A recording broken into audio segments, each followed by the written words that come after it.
Tusin mo lang ang 2 months. I'll give you anything you want. Gusto ko lang matuto ka at malaman mo ang halaga ng mga bagay na meron ka at wala ang iba. Kayong dalawang kayong makisama sa mga katrabaho nyo because I told them to treat you as an ordinary worker. Are you listening to me, Angelo? There is no VIP treatment kahit anak pa kita. Warren, everyday mag-a-update ka sa akin kung ano mga pinaggagawa niyo roon ni Angelo. Makakasa po kayo dito. Oh, ito yung gitarang pinapabili mo. Kung kani-kanino pa ako naghanap para dyan. Hoy, second hand lang yan. Akong malaman? Ewan ko sa'yo ang OA mo. Bibigay ko to sa kanya ng walang meaning, no? Hindi na ka, be. Thanks, ah. Layo pa sa ikaw. Taw-taw.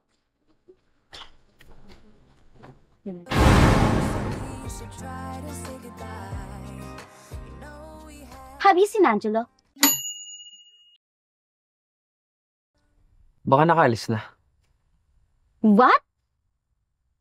Umalis si Angelo? Saan na siya punta? Hindi ko alam eh. Pero sabi niya sa akin, mamamasyal daw sila. Sila? Sino sila? Si Alex, sa loob. Tsaka yung anak ng Roberto.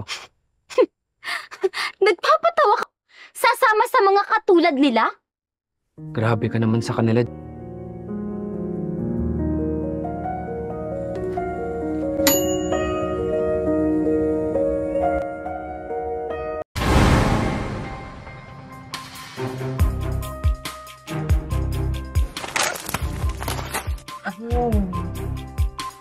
Oh my God!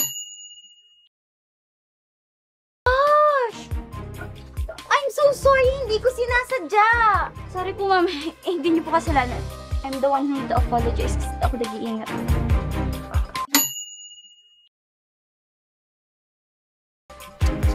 No, it's my fault. I'm so sorry talaga. Need mo ba ng help? Hindi na po.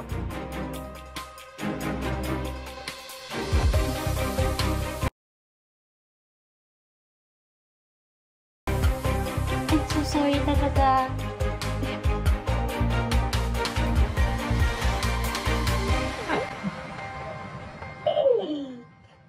The best actress.